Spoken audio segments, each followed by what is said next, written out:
Zambe ya Bishop Leonardo Zalukumu. Amen. Zambe ya Bispa Ida Zalukumu. Amen.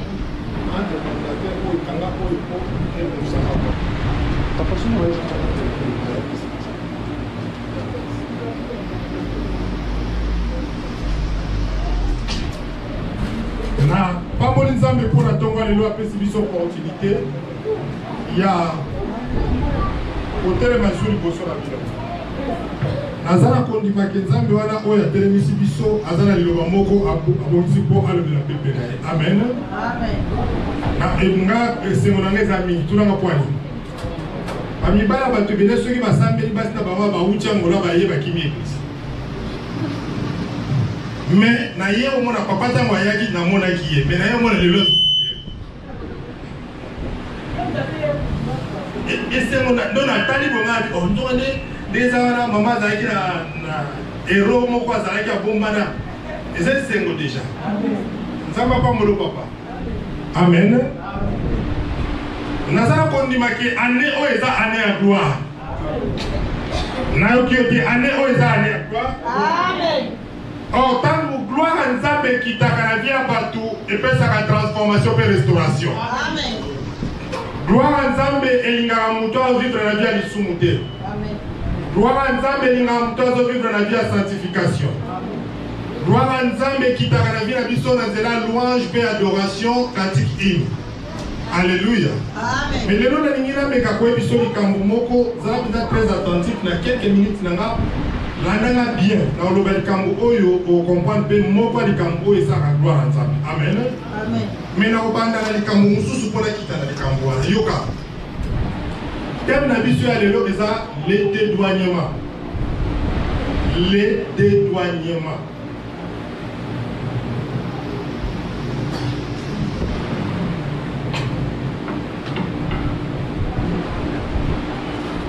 Comment tu peux colorer le dédouanement?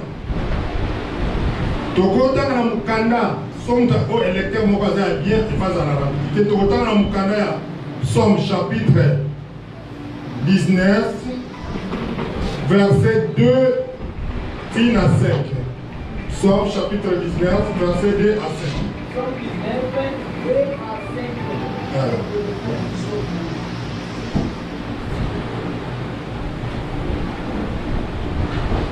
Et à 5 de l'autre.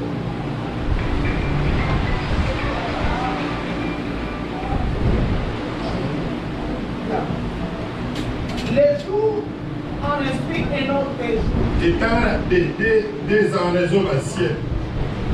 Le ciel raconte la gloire de Dieu. Bible yoka awa babi ciel les eaux racontent gloire ya Nzambe. Et l'étendue manifeste l'œuvre de s'aimer. Pe étendue les ont manifesté misala maboko na Nzambe. Tellement na noana papa. Landa Bible ndenge lobi. Balobi les jours les cieux racontent la gloire de Dieu. Oui, mais qui va le son. Lola, Nicolo, ils ont manifesté gloire à ça. Papa, si ça va matin, ils vont continuer là. Les jours en esprit et non plus. Moukolo peso esprit moukolo moussous. La nuit en donne connaissance à pour tout peso pèse sa connaissance dans Boutou moussous. Ce n'est pas. Et ça pour la lilobaté. Ce ne sont pas des paroles. Et ça peut pour la malobaté. Dans le son des soins pour être en alors, dit mon nom, on a envoyé au Karakate. L'air retentissement parcourt toute la terre. Et le bilo qui te l'a envoyé, t'as mon mobile. L'air absent alobi accent nango etambolaka ntina suka mokili mpe etiaka mongombo mpona moi. Amen. So tali makambo wana ndenge salmiste oyo alobi eza compliqué makasi soki otali yango ndenge alobi. Alléluia. Awa David azolakisa biso grandeur ya Nzambe. Landa sikoyo ndenge alobi. Alobi les cieux racontent la gloire de Dieu. L'homme là est racontera likolo. Ils ont raconté gloire à Nzambe na ndenge. Na kati ya lolo, na kati ya likolo, lolo atela bino likolo. Na likolo, na kati ya mapata. Eza na ba planète. Lananga bien peta. Eza na ba planète ebele. Na likolo, eza na ba mai. Na likolo, eza na trône na Nzambe. Eza na ba ange. Ozolana. Eza na trône na Nzambe. Eza na ba ange. Kana likolo, eza na trône na Satan. Eza na ba démon. Kana likolo wana, eza na ba sanza. Eza na moi, eza na bétoile. Mais siko likolo simbama na likoti mokote. Likolo simbama na nguya na Nzambe. Eza mtozo yoka. Siko biloko nyonso wana eza na likolo. Epanda na likolo simbama bongo, muta simbango te. Pe imoko pete muta simbango. Eza pete oni muta sala likolo simbama. Mais ka yemoko boyengi bela Nzambe muta simba likolo. Alléluia. Amen. Et yango tawe vani bongo. Ezotala pendake mapata. Sokotali mapata ndenge banya Jésus le kosomo na mweza pete. Mais quoi ya kate. Otale étoile tam stomola étoile ezotambola. Mais zo quoi ya te. Et tam ezosala ba défiler na ngozo raconter gloire à Nzambe. Alléluia. Amen. Na nete soko comprendre nga. Pona nga na ki débuter so. Nete soko comprendre. Li connaît simba ba li patate. Et simba ba la mutute. Et simba ba pe na prière la mutute. Mais yango ekangama na likolo. Eza na ba pata. Eza na ba étoile. Eza na santa. Eza na ba ange. Eza na ba démon. Eza na l'autre. Eza pe na ba mapamboli. Eza na ba, eza na ba planète. Mais vandi na likolo. Ezota de la gloire à ça. On continue. Amen. Bible le Bible est sous boye. Et tandis que tout le monde a nyoso ou eza vide. Nyoso ezona que c'est ça œuvre ou ezalama na maboko ya Nzambe. Ata espace vide, ata espace o ezalama, nyoso ezalama na maboko ya Nzambe. Obi ngata on atala ka chapitre, eza chapitre moko puissant. N'espace ya vide Nzambe mutasala. Bible le Bible verset dans 3. Et le Bible, le jour instruit à un autre jour. Nous colonnons les le toi dimanche. Dimanche, sur les là et pour instruire les deux, ça les moninga. Moni moutoy, na kangaki, na salaki boy, même sur la kangaki la pauvreté. Pas de moi pauvreté, pas côté, pas de moi malédiction. Pas pour la bazala qui va kangaki. Et ici lundi, tant ça dimanche c'est aussi la lundi a une responsabilité na yo. À coopérer dans le démon, va continuer dans le. Il y a un Bible qui est le bango. Il y a un monde de différence qui est le bango. Les gens qui ont un de Kavi. Premier de Kavi, ils ont un satan, ils ont Yomoko. Les gens qui ont un de Kavi, Yomoko. Posons pour la connaissance en ça. Alléluia. Bible le Bible est sous la nuit. Donne la connaissance à une autre nuit. Boutou. Ils ont fait sa connaissance dans Boutou Moussous. Ils ont dit ça Boutou Moussous. Mon émission dans Boutou. Mandoki Bayaki Madoka qui va finir qui est Kingo. Malobo va la Kaka la Mabe et côté dans d'autres les manifestants. Et si côté nous sommes comme la Boutou Moussous, Boutou n'a pas de responsabilité là. Bien aimé. Vous voyez bien les temps là. Tunanga, Kamina Yala, Tunanga. Oui, papa. Autant la Kanaba démon, au basé de dans d'autres noms, mais au Cabaron kiloté. Pourquoi tu as des démons, des démons esprit de mort, démons maladie, démons sécheresse, démons pauvreté, démons malédiction. Aux autres temps, on a nos autres kilotés. Mais aux autres, ils se nomment Makambo jour, heure à heure, et l'homme n'a pas Nicolas Simé comme il m'a dit. Makambo Moussou, les gars, on a vu, on a né en 1900 et quelques. Les autres, on a 2000 et quelques. Les autres, on a jour, on a fait ça qui sont là, jour Moussou. Il y a un moment où on a tant de ça à payer, tant de comme on a katikati ya mbula. Comme le voit dans la souka mbula. Tout ça a une déclaration pour tout le monde. Mbula oyo, tant que je fais ça la mbula oyo bara makambo nyonso ezalaki ayotika na mbula wana okota mbula sika na makambo asika eza nzembo te toyembaka ke 2022 eza mbula mapamboli te eza ndenge na yo kozwela ndenge na yo ozondimela nzambe. Alléluia. Amen. Nayebi te soki ozokomprendre. Bible lobi ezali balangage te eza mpe parole te donc ezali maloba te mais eza accent moko boye eza son moko boye ezokende ntina eyokanaka mpe te mais ekendeke ntina suka mokili.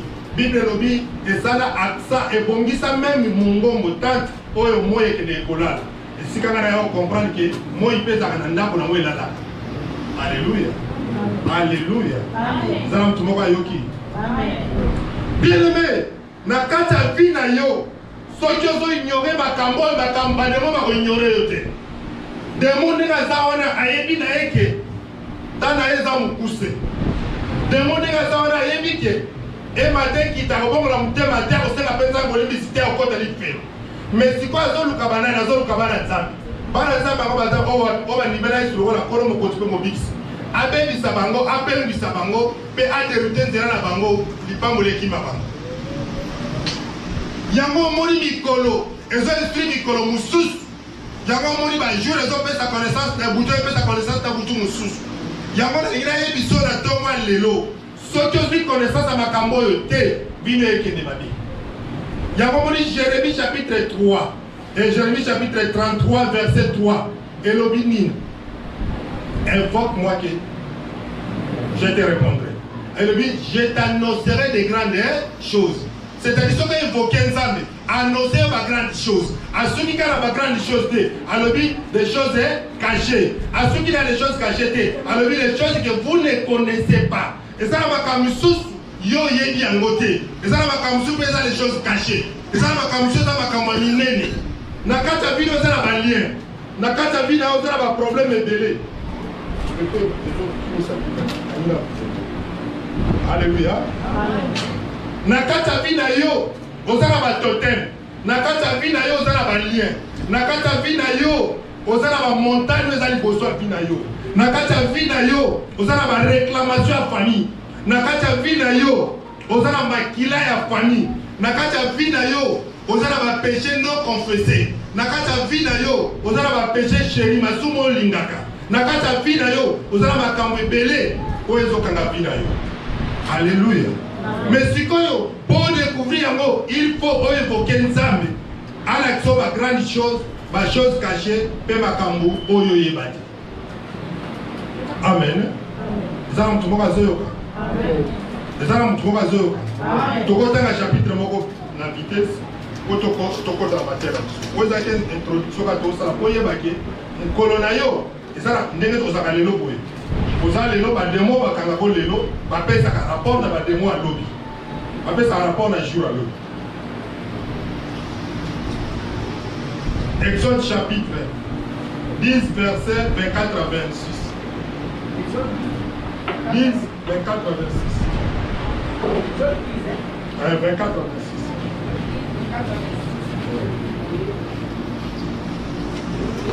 Pharaon appela Moïse et dit, allez servir l'Éternel, il y en aura que vous et vos brebis et vos bœufs qui resteront. Et vos enfants pourront aller avec eux. Moïse répondit, tu m'étends toi-même entre nos mains de pouvoir faire les sacrifices et les holocaustes que nous confions à l'Éternel notre Dieu. Nos troupeaux iront avec nous, et il ne restera plus un nombre. Car c'est là que nous prendrons pour servir l'Éternel, notre Dieu. Et jusqu'à ce que nous soyons arrivés, nous ne le savons pas ce que nous choisirons pour offrir à l'Éternel. Amen. Pharaon a lobby na Moïse. Pharaon a boudé Moïse. Soit dans Moïse m'a dit, mais il y a tout le monde. Comment il y a pour délivrer le peuple d'Israël? Alléluia. Alléluia. Amen. Les mêmes, ceux qui Pharaon a dans la 4e étage, tant que vous avez dans la à mon peuple israélite, à mon peuple hébreu, bazo ça musala adiba avec bango esclave. Mais ce qui parle Moïse a yé kaka même na ne pénètre wana atali boy alors le peuple éli. David te qui garde. Et ça deux regards différents. Pharaon se atali peuple, il y a hébreu alors le esclave. Mais Moïse ce qui atali peuple hébreu alors le peuple éli de Dieu. Bien aimé, mutamo ki la ko tala yo abengi yo que ça pauvre. Akota la yo atioli yo mais nzamba zo mono zali shalobi. Aokyote na okyote nzamba zo mono zali shalobi. Oh, nzamba zo mona yonde makamamile na uzana famille na yo. Na ebisi yo oboto bota le lote mais le obota mapasa. Na ebisi aussi mama aussi mate lobi okosi mabongo. Okozala likonza famille. Nzamba zo mona lo na regard mususu. Moïse a dit Pharaon, nous avons dans un peuple d'Israël qui n'est pas pour la tomber. Pharaon va dire une discussion, va appeler Bani Koleka. Si Pharaon Monica il faut quitter, a dit Moïse Dala. Il y a tout, Bimana Kende. Mais Tikani, Tika Biloko, il y a des Kende, Tika Bana dans moi.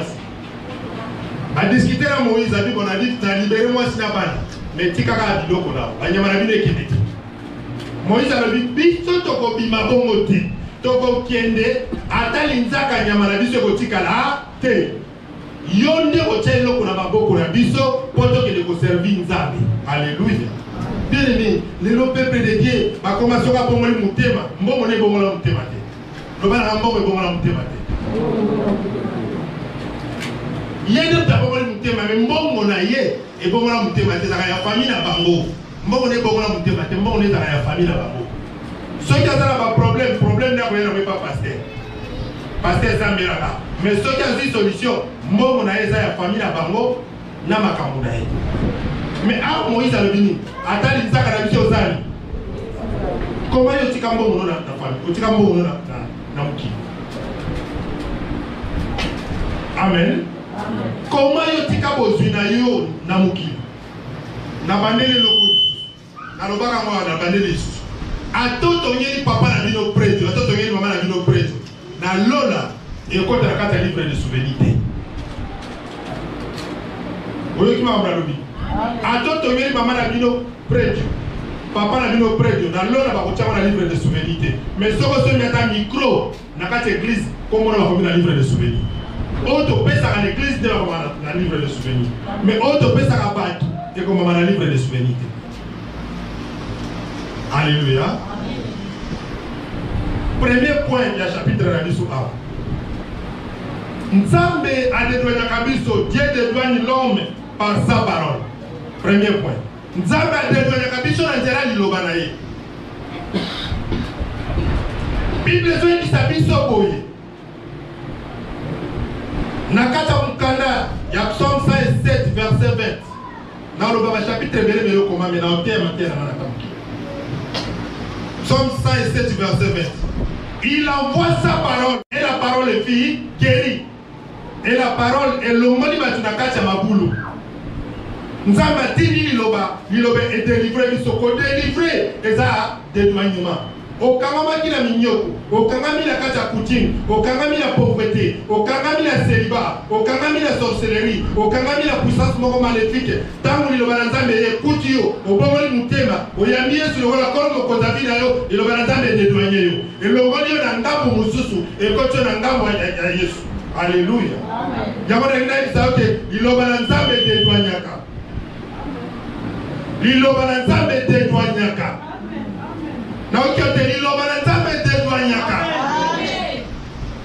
Moïse a la poste à dédouaner le peuple de Dieu. A dit Pharaon n'a aucun élan par le pot de Tumbambeka.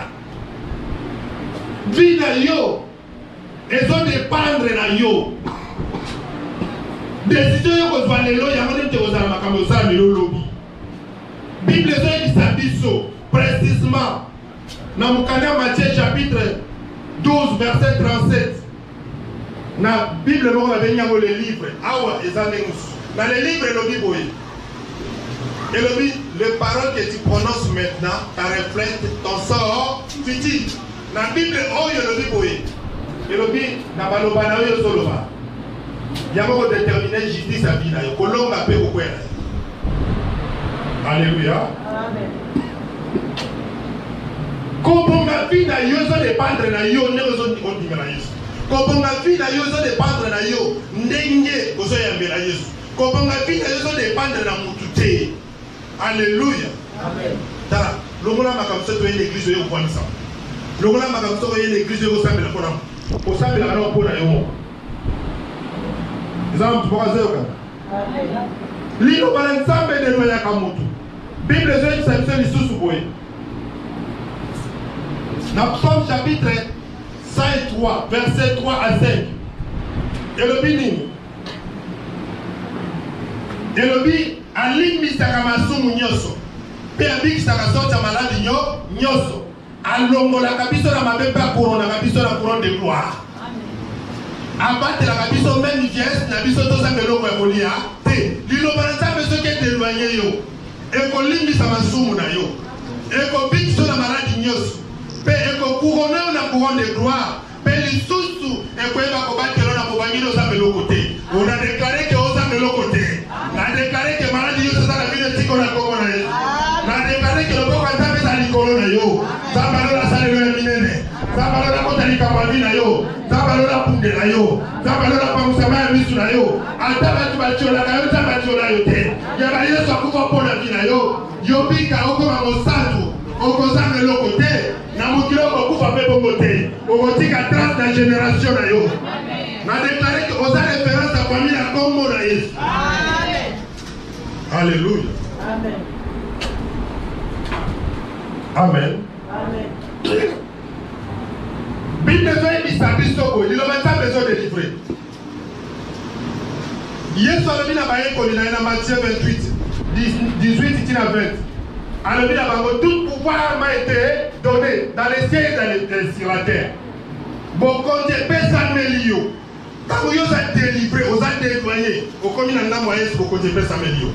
Si vous avez que je peux s'améliorer, une mission, il y a aucun côté à sa madame, dans mon kilo mobile. Bon, on dit, Bazui, Batem débat, Babiki. Ça, on trouve pas Yoki. Premier point d'abissement. Là, on est carrément pour la troisième point de ma carte. On va la troisième point de ma carte. Premier point d'abissement, c'est dans le but que parole de Dieu est de Doyaka, Motu. Ozaki Nangamo Satan, Ozaki Nangamo sorcellerie, Ozaki Nangamo malédiction, au niveau de la de dédouaner yo, et commission Nangamo Christ. Amen. Nous allons tout le monde à Yoki. Amen. Deuxième point d'abissement. Ezani. Jésus-Christ nous dédouane par son sang sur la croix à la montagne de Golgotha. Jésus-Christ a devenu biso na nzela makila na ye. Na kati kole kulus na ngomba Golgotha. Amen. Ne kulus wa Yesu. Ezaka na makamisa tu oeleka. Likamwa liboso eza pardon de nos péchés. Akufa de kulusu po alimisa biso na masumu na biso. Yami balé eza les salis de nos péchés, les salis de nos âmes. Akufa de kulusu po to za lobiko na âme na biso. Yami satu eza la réconciliation. Nabande. Yesu de kulusu makamisa jolika. Yami nene. Amen. Pour la carte de kulusu ayi seza makambibile so na bila le bilo ils ont moulé. La Koulousu a 7 paroles. La carte Koulousu a 7 paroles. La carte a 7 paroles à l'oba et ça a 15 événements. La carte a 7 paroles et ça a 15 événements. Ils ont moulé. Mais la carte a nion sur la carte 3. Amen. Il y a des personnes la carte de Koulousu pour faire de Koulousu. Bolimi Samassou. Tolimbi Samassou na biso. Il y a mis balé deux sur l'obiko. Au Bible des autres, il y a acte 4, 12. Le Bible c'est pas la part où tu me dans les colopes, le Bible c'est la Comoras. Amen. Et il y a mis ça tout. Et ça dit réconciliation. La réconciliation, et ça dans 2 Corinthiens chapitre 5, verset 17 à 18. Alors, à Koufa qui pour réconcilier les ensemble, à réconcilier les ensemble dans la makila. makila na Yesu esukoli biso donc epurifie biso esanctifie biso makila na Yesu ekoti biso na alliance na Nzambe makila na Yesu eprotege biso makila na Yesu ekomi acquis na vie na biso makambo toleki tozwa yango te mpa na Nzambe na nzela makila Yesu tokozwa nayoki yo te alléluia kupa Yesu na ekulusu ezalaki avantage mpo na biso 1 Corinthiens chapitre 1 verset 17 à 18 Papa Tana 1 Corinthiens chapitre 1 verset 17 à 18 1 Corinthiens chapitre 1 verset 17 à 18 nous souverains au Kisana dans Galates chapitre 5 verset 17 1 Corinthiens 1 17 à 18 Ce n'est pas pour baptiser que Christ m'a envoyé. C'est pour annoncer l'évangile. Et cela sans la sagesse du langage, afin que la foi de Christ ne soit pas vendue et rendue plutôt en vain. Amen. Bible le Bible. Eza pona maele tena sakola samalam na Christ. Lucas ko Galates chapitre 5 verset 17. Alors bien ezali pona te samalam na Yesu. Porque samalam na Yesu eko meloko pamba te. Na suka na le Bible na verset ka wana zokita. Alors bien ba samalam na Yesu ezali libeba pona bato bazobeba. Mais le Bible pona biso toza sauvé. Alléluia. Ekulusu na Yesu ndebikisa biso. Ekulusu na Yesu ndecha biso na relation na Nzambe. Ekulusu na Yesu na makila Yesu ndesomba biso. Na makila na Yesu tobera mi bana Nzambe. Na makila na Yesu tokangolami. Alléluia. Makila Yesu edéloigna biso. Ozana masumu makila mwana pate edéloigna longoli na masumu. Et comme ici on mosa tu peux moyenge be. Verset 1. Galates 5 17. Car la chair a des désirs contraires à cette. Galates 5 17. Dans la 16 17. J'ai dit donc, marchez selon l'esprit et ne t'accomplirez pas les désirs de la chair.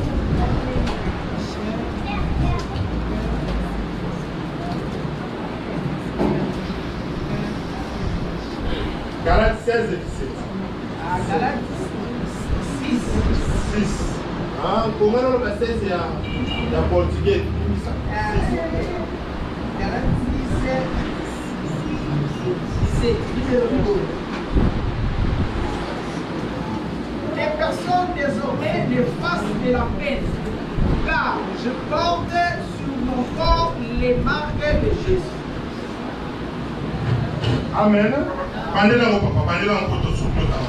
Les personnes désormais ne fassent de la peine, car je porte sur mon corps les marques de Jésus. Bible le dit que personne désormais me fasse la peine.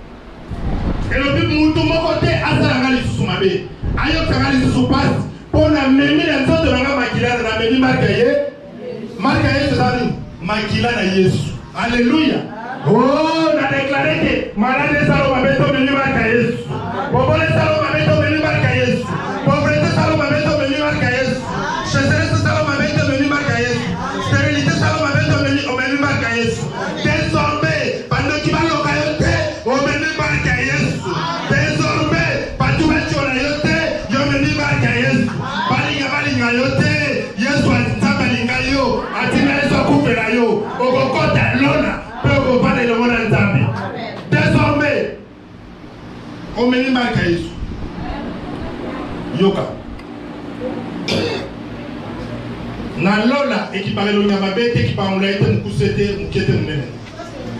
Ekipaka ekizao kipako ndimo yobi. Ko nimeli Yesu. Ngana na proverbe moko yo lekinga munenga lekyo na muke. Olekinga na pembe na lekyo na mwi. Olekinga muna ina lekyo na mukuse. Meli kabo ezali te ezali kama mute. Zala mtukoka yoki biso. Désormais, son malade est lycée désormais. Pauvreté est lycée désormais. Dis-vous, sacrifice, ils ont dédouané l'homme de la pauvreté. Bible est qui s'habille sur vous. Comment offrande de doyen moutou? N'est-ce offrande de doyen moutou? Malachie chapitre 3, verset 7 à 10.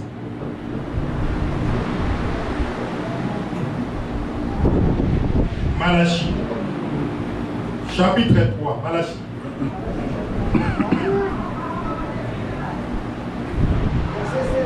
À 10. Depuis le temps de vos pères, vous vous êtes écartés de mes ordonnances. Version les amakas. Alors, si vous l'ongwa déjà, na ba ordonnance na ngai. Vous ne les avez moins observés. Pe botikala kata kotale na yango te. Venez à moi. Boye pa na Et ngai. je reviendrai à vous. Yo kanza ba soki no boye pa na ye pa ye pa na yo. Boye pa nzambe te, aboye pe pa na yo te. Dit l'Éternel des armées. Ah. Et vous dites, en quoi devons-nous revenir? Bebi, bila bo tolobi nini biso toko ya. Un homme comme-t-il Dieu? Muta ko ko nzambe. Car vous me trompez. Pe koza ko ngai. Et vous dites, Bolobi, en quoi avons-nous trompé? toko sio na nini? Dans le livre et les offrandes. Oh, makambe bebi na. Elobi dans les dîmes et les offrandes na moko na zombi pe na makambe. Vous êtes frappé par la malédiction. Ngate mna lobi. Ngate. Bible nem te lobi. Na loba kuta moti. Bible nem te lobi. Vous êtes frappé par la Elobi malédiction. ko beta mina bilakeli.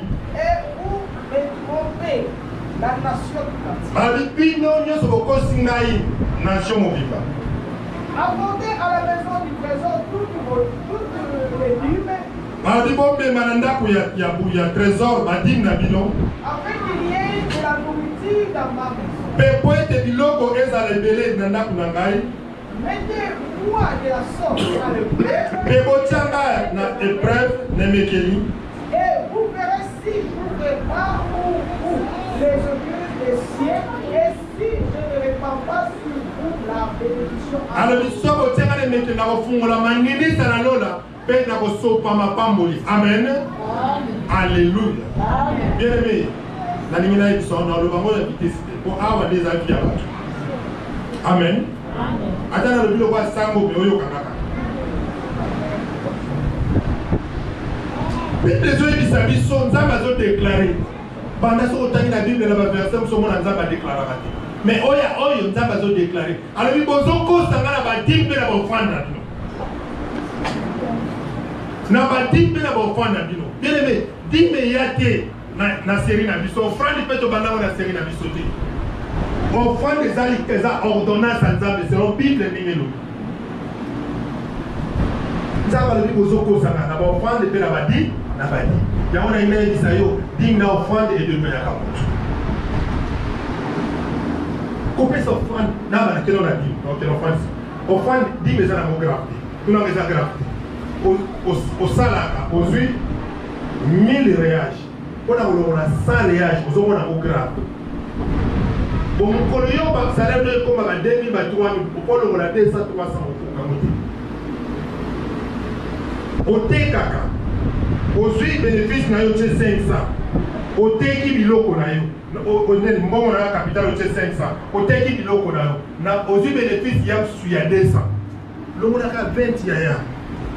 Malobiti qui l'on a fait ça, l'on a 20. Pour bénéfice, tu as combien? 200. L'on a 20. Et ça a l'air facile. Son domaine, on a Lévitique. Bible dit que Moutoua est une zambe et nadim. Il faut que ça monte 1/5. Amen. Il faut que ça 1/5. Tala, on dit que on a vu ça il y a beaucoup. Offrande à on va payer ça Bible, mais dimba ça kana na côté. N'invite ceux qui m'ont amené à la poste. Ma présidente dit que ça n'a pas obéissance totale. Mais puis, ce qu'on m'a dit pour payer à l'église, aujourd'hui, je suis malheureux, aux enfants de sa pasteur, aujourd'hui, je suis malheureux au Kabila. Et bien, aux autres Kabila, il y a 10 années de droit, ça les ordonnances sans ça. Alléluia. 10 000 années pour payer la paix à l'année 10 000. Offrande, on donne les offrandes, mais dit on paye. Les gens ne comment le système pour appeler sa dîme à Zoboé, pour appeler son frère à Zoboé. Pasteur, moi, où est dans Luanda? Assemblée la frère, mon frère, à pas mon ami, frère, tu es pasteur. Si on a vu, on paie sa dîme, frère, à toi $500 000. À quoi pour appeler sa pasteur combien? 50 000, on paie sa pasteur 5 000.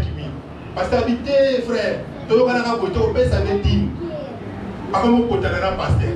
Pasteur, la Zuka, la Camille, la Bora, quand il bora l'église. Abibore, au Baringa, la Kanyamo. Alléluia. Avec l'église bord. Bien aimé, ce qui est baka, nakata vinao, bitumba combien et zara vinao. Pandemon combien va bondi sakao. Makambo va passer va se sacrifier à Ponayo. Pourquoi ça va sécuriser l'église, pourquoi ça va sécuriser l'enfant de l'activité. Alléluia. Amen. Alléluia. Amen. N'a défilé l'homme qui, à moi, ma chapitre, pour moi, l'important c'est offrande à Dieu. Pour moi, l'important c'est offrande à Dieu. Dans mon asikotoké, 1 Roi chapitre 3, verset 3 à 5. 1 Roi chapitre 3, verset 3 à 5. 1 Roi. 1 Roi chapitre 3, verset 3 à 5. Salomon aimait l'Éternel et suivait le coutume de David. Salomon lingaki nzambe alandaki coutume ya David. Papa naïe. Seulement c'était sur les olliers qu'il offrait des sacrifices et des marques. Les gens qui ont les ya ba montagne de bazale kotumba ba sacrifice. Le roi s'est rendu à Gabaon pour offrir le sacrifier car c'était le principal de olliers. Salomon offrit 1000 holocaustes sur l'autel. Si. À Gabaon, l'Éternel apparut en songe à Salomon pendant la nuit. Et viens lui dire, demande ce que tu veux, que je te donne. Salomon a pété avant Nibo. Oui, pas tout couper sans zambe, ça va le coller à son monde à l'Oua Kabila. Moi, Kabila, on trouve sans zambe. A pété zambe. 1000 holocaustes, 1000 mbeka. Malamoko alali na ye, na butunza baye. Na ndoto la vida Salomon, sengana nyoso yo likina osani. So Salomon sengaki ndama pese ma papa comme ange, nga comme ange. Apesa ikita bana na lola par kita boko ndanza bana ngate lola de. Mais nzambe nzamba ko sabate. Nzamba li sengana nyoso yo likina osani. Papa tanga verset 5 wana. À Gabaon, l'Éternel apparut à Saul à Salomon pendant la nuit. Et Dieu lui dit, demande ce que tu veux que je te donne. Nzambe akoma na niveau moko boye afungolelaka biso chèque blanc atie chèque boye tosenga ya pesa biso par rapport na ndenge oyo biso topesela ye oyoki makambo nalobi ntango yo opesi nzambe offrande ezosimba motema nzambe nzambe akomaka faible ye moko aya koluka yo ye moko aya aluki yo alobisenganga nyonso olingi na osali bien opesa nzambe il faut ka bateyaka ngai makambo adini nalingaka te nateyaka yango nalobela yango oyotia pasteur na balobelaka makambo yango te mais nakoloba yango mpo ozwa connaissance wana alléluia bible ezolobeli mon peuple péri faute nini ya connaissance péri eza kokufa ndamu te Salomon ntango asali boye nzambe aye alobisengaka nyonso olingi na kopesa Salomon asengi sagesse nzambe lokola yo osengi kaka sagesse nga na bakiselo intelligence na bakiselo loi na bakiselo richesse na bapays nyonso oyo okomi na succès moto moko mpe te akobundisa yo bien kopesa nzambe offrande kopesa nzambe dîme efutaka eza na moto moko azoyoka eza mpona bolamu ya nzambe te mpona bolamu na yo nzambe asala likolo na akoka na nyonso me aza na posa mwana atinga biso amen sala lisusu demandez lisusu papa na ngai Genèse chapitre 8 verset 20 à 22 Genèse 8, 20 à 22.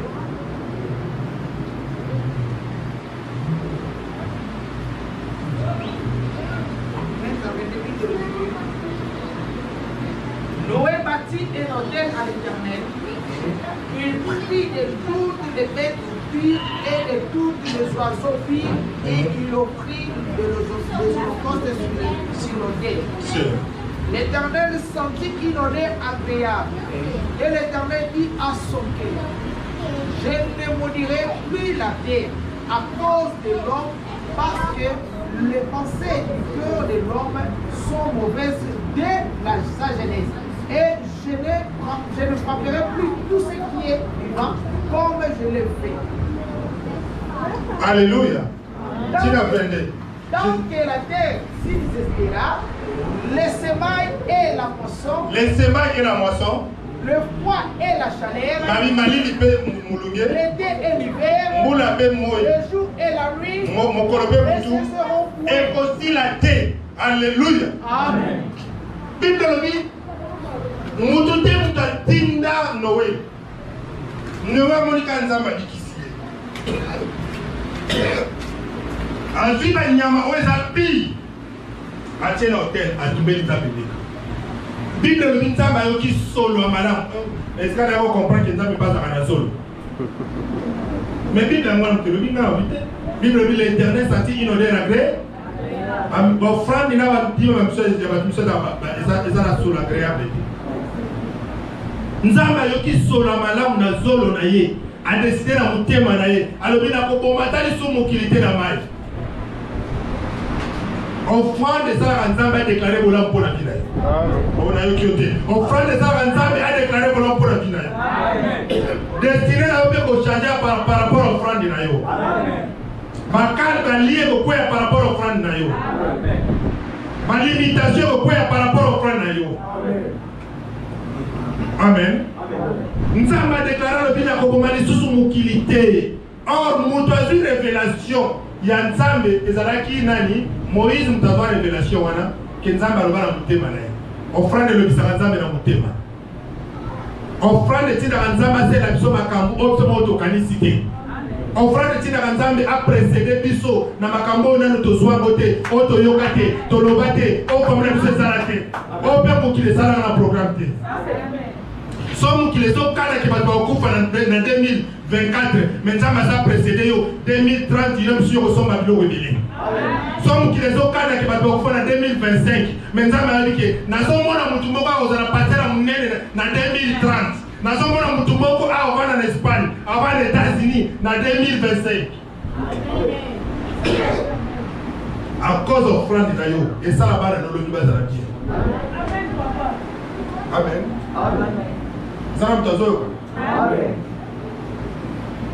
Offrande renversa kabandoki. Offrande bunde la kabatu. Offrande l'homme la malade de kufa. David a tia offrande likolo. A tumia offrande. Mbala moko Bible lobi aina nga kota na kati ya Jérusalem. Zamba lobi na ite zonga na ko bali suba tout 70 000 zo komie koki. Offrande za na se. Ange na likolo. Nzamba a décidé tika koboma lisuba. Alléluia. Et ça n'a pas tout mususu. Azana problème maman na papa azana problème na Congo to na Afrique. Azale offrande awa. Offrande est déclarée pas offrande lobaka. Na okiote. Offrande lobaka. Offrande za la mungongo. Offrande za la nguya. Offrande za la makolo. Offrande ça est manifestaka. Ezala mtu panga solo. Ndenge nini Nzamba vanini na lola ayoka ka solo. Bible lobi Nzamba alete na yoki ka solo. Solo lobi Nzamba bo to iza kali yango. So za kelo wa golia ngeza ndenge. Solo ya offrande Noé. So na zongisio de lo mo na kolo ba Noé. Bible Nzamba a déclaré qu'Azal homme intègre. Azal juste. Et ça va monter. Mais là, je vais moi, je vais là, je vais quitter mon chakalate, je vais me qui peut offrande. Alléluia. Amen. Ça va me tourner yoki. Amen. Continue à t'en surtout zoki.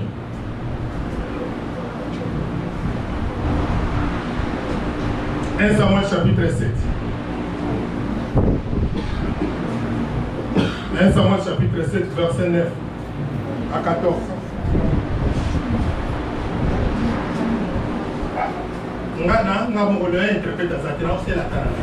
Samuel prit un agneau de lait et l'offrit tout entier en l'holocauste à l'Éternel. Yoka, yobi chapitre na katia ngokata. Bana Israël balinga babunda bitumba. Baobanga bitumba basiba kanyaki bango deux fois. Siko bayebisi Samuel. Biso nde tozaboye. Sambela pona biso ameni bango na katia montagne Misipa. Tanga zo sambela pona bango bamboko bavanisia na bango bayekolanda bango. Bible lobi Samuel a tiki prière, a la vie mamboko nyama ya mukie. Oya mwana ya pate oya za ya mukie ya inane. Continue la banda de bandelango. Samuel prit un agneau de lait et l'offrit tout entier en holocauste à l'Éternel. Azui nyama ya mwana pate, agneau de lait babengaka agneau de lait oya zo melisana. Atumbie mobimba na misisa na ye na mbeka batumbaka nyama na basalite te. Mais Samuel atumbango. Il prit à l'Éternel pour Israël et l'Éternel l'exauça. Continue pas. Pendant que Samuel comprit l'holocauste, les Philistins s'approchèrent pour attaquer Israël. L'Éternel fit retentir à ce jour son tonnerre sur les Philistins et les mit en déroute. Tangu Samuel atumbi nyama wana mbala moko Nzambe akitisi bakake pe eyeni kopanza ba oyo ba Filistin babane koya na lingina yebisa yo offrande na yo ekitisa bakake liboso banguna vi na yo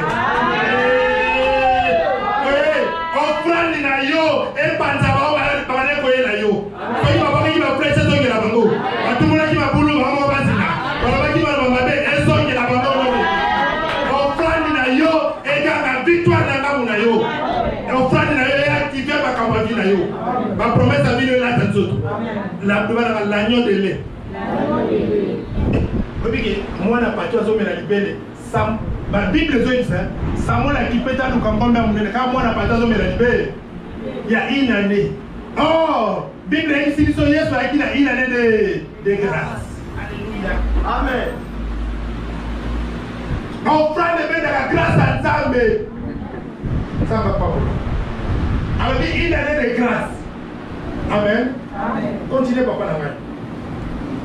Ils furent partis devant Israël. Et les hommes d'Israël sortirent de Mizpa, poursuivirent les Philistins et les bâtirent jusqu'au-dessus des Bath-Mecar. Continuez papa, tout ça. Samuel prit une pierre qu'il plaça entre Mizpa et Shen. Et il appela du nom de Bénézer en disant jusqu'ici l'Éternel nous a secourus. Alléluia. À cause d'offrande, il y a Nani, il y a Samuel et ça dit que Israël va gagner. Personne qui gagne, Azuli Bangatia Benyamo et Bénézer. Jusqu'ici l'Éternel nous a secourus. Offrande, il y a même des temps à secourir pour l'offrande. Il y a des temps à quoi il y a l'idée. Zamba kufungula porta likolo pona yo. Na depare lole kufungula pona yo. Oh na depare lole kufungula pona yo. Porta mabele pe kufungula pona yo. Oza na ba facilité ko kota pe ko bima. Mbongo ezaka na maboko note na kombo na Yesu. Bato bazo bundisa yo bako kayote. Alléluia. Merci sur la porte clôture. Psaume chapitre 50. Psaume chapitre 50 verset 5 à 6. Psaume chapitre 50, verset 5 à 6, virgule 14 à 15. Donc, clôturer.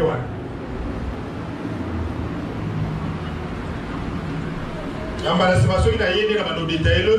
Offrande va bénéfice dans mon mine. Dit va bénéfice dans mon âne, ça dit flash et offrande nati. Rassemblez-moi mes fidèles qui ont fait l'alliance avec moi par les sacrifices. Alors, il s'agit de l'alliance, on va faire l'alliance dans le sacrifice. Et les ciels publieront sa justice. Bible le dit l'on est publié justice na bango. Oh, pana ise fa l'on est publié justice na bino. Amen. L'on est publié justice na bino. Amen. Mutazo luka kwesa yemo ba kwe yako matabia bina yo. Mutazo luka na ba problème akuta na yo Yesu. Oh, mwana nzamba tele na bango. Ala na bango na baza ka kimia. Ba koma lokola bala mo pepe. Car c'est Dieu qui est juste. Et qui est juste. 14 5 à 6, 14, 15. Et invoque-moi au jour de la détresse. Je te délivrerai et tu me glorifieras. na ko délivrer yo pe yo ko glorifier. On dit que ça offrande de ça la capitaine de la gloire à ça. Et Dieu dit aux méchants. Soukata na papa na papa na Matthieu. Alléluia. Amen. Bible dit, invoque-moi au jour de la détresse. N'a qu'au délivrer, je peux au glorifier. À cause d'offrande, à cause de dîme, les Nzambe si quoi attendre mon la passe pour évoquer. Mais les lois va passer la dernière. À comme il y a la passe à évoquer Nzambe, elle dit papa, maman, ça me la collaboration de big on peut s'offrande. So on pique on peut s'offrande, on va l'église on peut s'offrande. Mais ça c'est la au pela, bah ça me la on peut s'offrande. Bible dit pendant l'offrande, jour à détresse, tant où yo pour évoquer Nzambe, gloire à Nzambe Seigneur. Et qui dit Alléluia. Et offrande les arabes qui Bible dit ça c'est beaucoup nani. Abraham a uti okunda. Akundi bitumba longi yemta longi. Aya kutani na Melchizedek apesi offrande. Yene mta longi. Eza Melchizedek qui mais Abraham ne mta nini? Akutani na Melchizedek apesi offrande. Melchizedek apesi efe, apesi na lipa. Albingani mta longi sur la lipa. Alléluia. Amen. Eza mtuboka yoki. Amen. Bien aimé. L'homme il y a un ça peut s'offrande, l'homme va compter ça. Quand tu as la carte de la notion d'ailleurs, offrande, dîme, et qui te rappelle à ça, offrande, dîme, et fungula banzer la vie d'Abisso. Offrande, dîme, et protéger Abisso. Amen. Nous allons te yoki. Nous allons te voir yoki. Nous allons la pambola yo. Nous allons la pambola yo. Nous allons le ramantel. Et quand on a la colonna yo. Tu vois, les gens n'aiment pas le camoro sabila. Loba nzambe ko bana lelo na kati ba nia vina na kati o na kwesi ba montagne yoso esa liboso na ka ba montagne ba hotel yoso esa liboso na kwesi na kombo na Yesu ezala mutazoyoka kwesa ba montagne ko Bible tanto ba ko tango le jour et ce instruit notre jour siko kwesa ba montagne kata ba lien kwesa longola chasser pour m'esprit à prophéter to sambe na kombo na Yesu loba nzambe où est ça ma montagne? Sambela pesabele. Sambela. Lobana Zambe. Ma montagne quoi? Pauvreté tikayo. Je serai ce tikayo.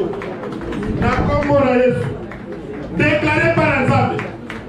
Nzambe on a dit c'est fidèle. Aza capable. Il y a qu'on transformer vie. Aza capable de transformer vie na yo. Na kombo na Yesu.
C'est dans Zambé, mon niveau mon sang sur Nangai.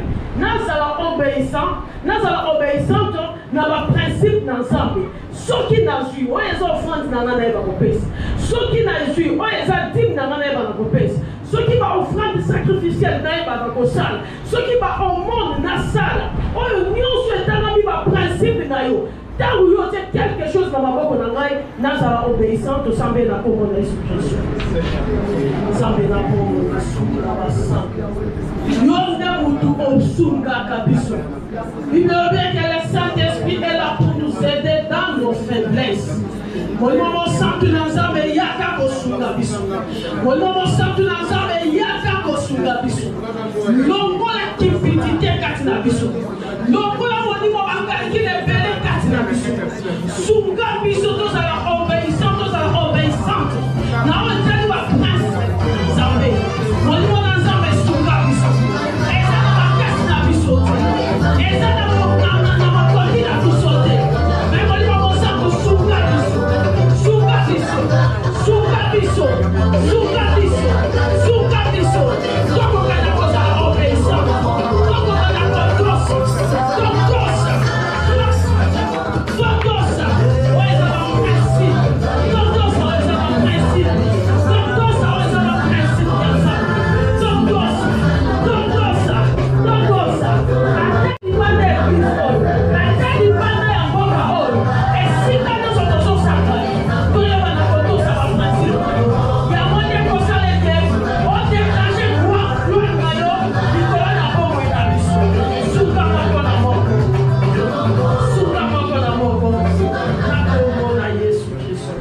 Père de toute gloire, Bible de Zolobaïke, à Kozanga Koyeba Nabango, au Tinda qui liloba, pe liloba, et le voilà qui bécaille et bakisa qui bouyebi. Nantimien qui est liloba, na tongo na lelo, et au bakisa en plus, na kati, na vie chrétienne na biso. Mais chaque Zoloba, tout c'est borné, na koyokate, mais tu vas pratiquer.